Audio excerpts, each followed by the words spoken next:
YouTube says that I have over 100 subscribers on this channel, which is pretty wild, since I make these videos mainly for my immediate family and for me to relive the times that I got to spend in the woods. So I thought I would celebrate 100 subscribers by taking a walk, but it's been raining for several days and it's going to be raining for another 10, and here I am in my neighborhood, about 38 degrees and raining, and I thought I'd walk the dog.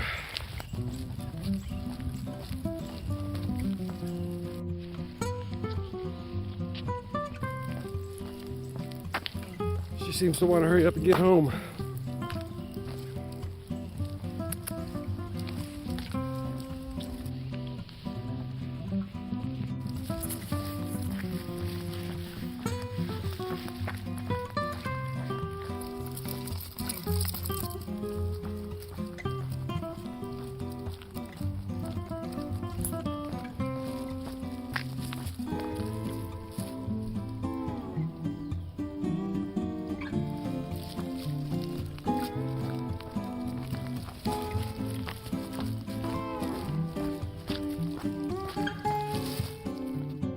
All the gear includes this ultralight hoodie and of course a neon leash with a light and a bear bag. I'm not sure why y'all would want to subscribe to my poor little channel, but thank you very much.